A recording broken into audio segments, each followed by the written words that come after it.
everyone, welcome back. Today we'll be working with the Hero Arts, my monthly hero kit, and this is everything I'll be using to make today's card. I have my microfiber towel, of course, for cleanup, and I'm using this Distress Oxide in Vintage Photo, as well as a Simon Hurley stamp pad in Woof.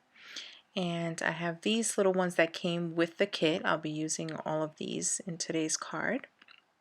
And the colors are Cup of Joe, Grape Slush, Lemon Drop, Creamsicle, and Moss. And I'll also be using these distress inks that I have in Walnut Stain, Black Soot, and Antique Linen. I have some embossing powder in gold, and I have my Versamark ink pad and a block for my sentiment. And I'll be using these tools for blending some ink blending. And this is the card that I had made with the kit. I actually made an invitation for my daughter's birthday party. We're having it at a pumpkin patch. So I wanted to do this, but in a kind of deeper, darker nighttime kind of scene. And I have all my cardstock here in my base, and I'll be using Happy Halloween. This also came with the kit. And this isn't part of the kit, but it is from Hero Arts, and I'll be using the sky, the clouds, and the moon there. And this is the kit with all the pumpkins and scarecrow and all the fun stuff. And my Misty, of course. So let's get started. I'm going to start off with my panel, and I will be cutting this down at the end to the size that I need. So I'll be starting with the pumpkin patch area on the bottom of the card, and these layer up really well and really easily. I was a little, I've always been a little intimidated to use stamp sets that include layering. I'm always afraid I'm not going to line them up right, or it might be difficult to see where I'm stamping. But this worked out really well, and each layer that I did twice. So here's the thought process behind this. In the invitation that I made for my daughter, I used pretty just common colors that you would think a pumpkin patch would look like. You have greenery, you have the oranges and yellows, like colors like that. But I really wanted to make this one just not scary or spooky, but just like a darker theme for Halloween. So instead of using like a light green and then a darker green to do the patch, I decided to do a base of brown with a green on top. It's a little difficult to see the colors here, but at the end when I show you the pictures of the cards, you'll be able to see the detail much better. But yeah, so I wanted like a brown base and then the green on top to make it look just dark and mossy, kind of a look there. So that was the second layer. And now I'm going to go in with the layers for the pumpkins. So this is going to put basically the color of the pumpkin, which I'm going to use the orange, the creamsicle. And that's going to turn the pumpkins orange. But then there's a second layer to the pumpkins as kind of like the grooves. And I'm going to use the brown in that, so that'll deepen this up. So this one I stamped 3 times because I really wanted to get a nice deep orange color. So that worked out there. Clean off my stamp, and then I'll go on with the final layer as far as the pumpkin patch is concerned. And with this one I'm going to go back to the brown. As you can see, it's the lines in the pumpkin, and I'll go in with the brown to kind of just deepen it up and make it just look old and kind of beat up. So I do a couple layers of this and you'll see. So that is done, and now I'm going to work on the corn stalks in the background. Now in my original card I did the first layer in the yellow, the bright yellow lemon drop, and then I went in with the brown. But instead I'm going to do orange, just deepen it up a little bit and make it darker, and then go in with the brown as well. And that'll just give it that kind of dark feel. I don't know how to explain it because it's not spooky, it's not scary by any means, but it gives it just a deeper, darker, kind of ominous look, I think. So that's the orange, and then we're going to go in with the detail of the stalks, and I'm going to use the brown for that. So I'm just lining it up. It's really easy to line up. Like, you can tell right through the stamp exactly where it needs to go. So it's kind of foolproof, which is really cool. I enjoyed using this stamp set. And there we go. Stamp it twice, and we're good to go with that. So now I'm going to take the panel out, and I'll be doing the sky, the background on the sky, and I decided to use, I thought the purple would be nice to pull in, which is also kind of like, oh no, sorry, I'm going in first to do the moon. So I decided the stamp set that I'm using to do the clouds and the moon, I didn't want to leave it white, stark white, so I thought antique linen would kind of give it just a little bit of a, you know, yellow tone, like it's glowing at night. So I just did a little circle in the spot where I thought I'd be putting the sky and the clouds and everything. So I just made a little yellow spot there. And then I'm going in with the purple from the Hero Arts kit and just doing the rest of the sky all around. So this I wasn't concerned about blending too well, only because, again, I kind of wanted it to be just spooky or, you know, grungy maybe. Nah, not quite grungy, but, you know, messy and just haphazard. I wasn't concerned about it being super smooth and blended, because I think it added to the effect in the sky, in the background, once I put all the clouds and everything together. So I'm just laying down color. I'm not too worried about it. And then we're going to go back into the Misty after I clean this up, and this is where we're going to stamp the clouds and the moon and everything else that's going in the background. So this was a fun stamp set as well. I'm enjoying the Hero Arts. They're good quality and they're really easy to work with.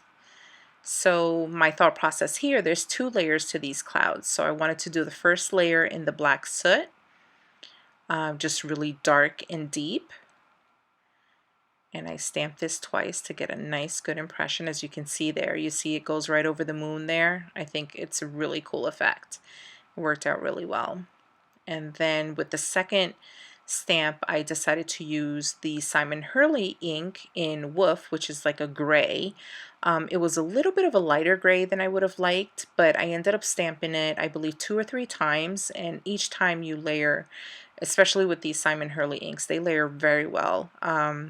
They get a little deeper. So I did this, like I said, I think I did it 3 times total to get an, you see how it's like really light.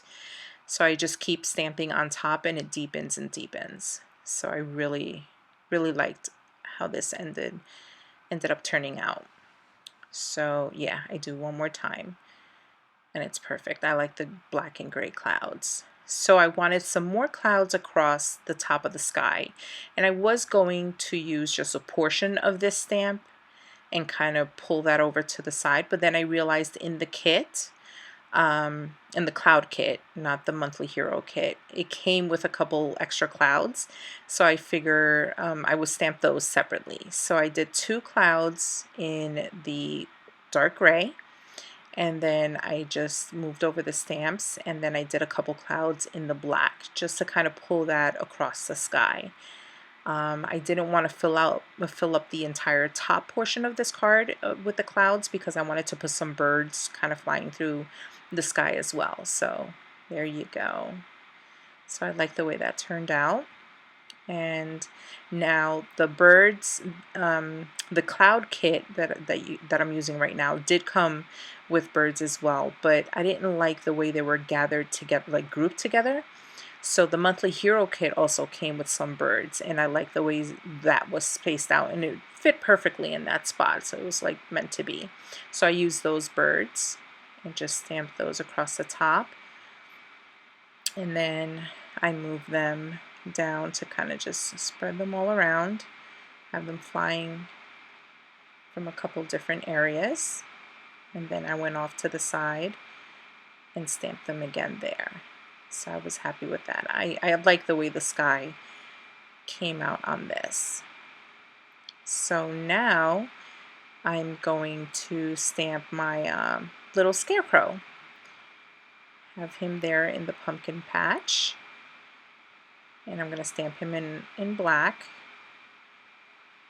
And I do it a couple times to get a really good impression, make it nice, deep, dark black. And that worked out great.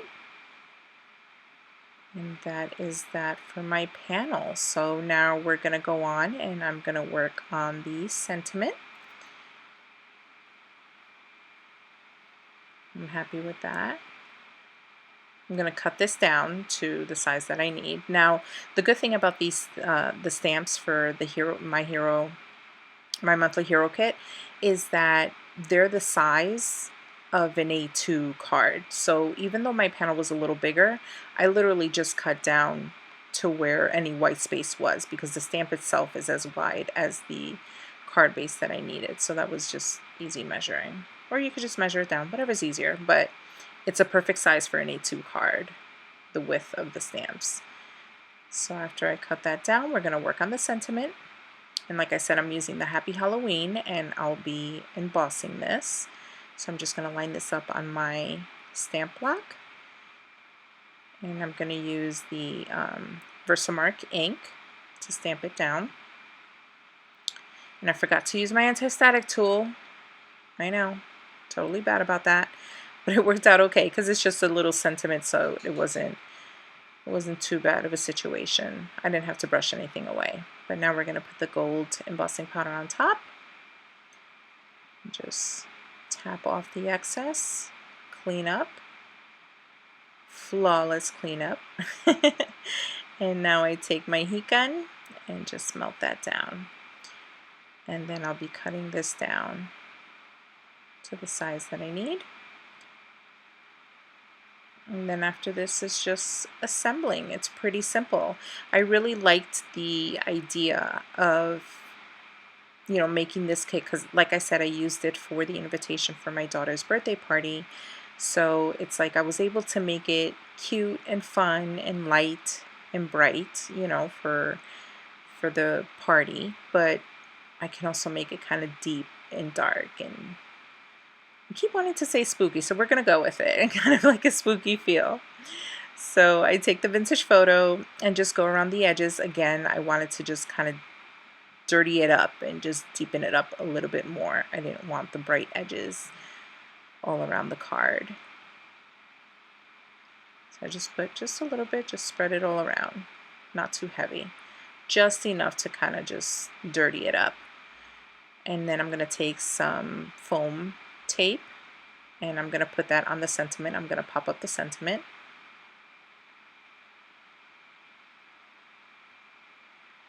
And now this is the first time that I've actually made a card where I'm not making the panel a little bit smaller than my card base to leave the edge. I thought about it. I was kind of back and forth with it, but I feel like I didn't need that edge exposed, you know, that little trim around my panel. I didn't need it. I wanted just this whole panel to speak for itself and just stand alone.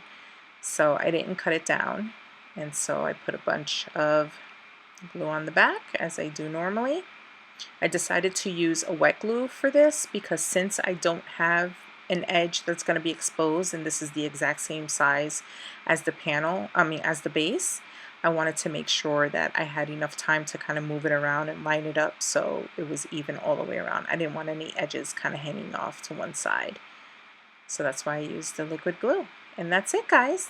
There you have it. You already know, if you're not subscribed, please do so. And if you are, I'll see you in the next one. Bye.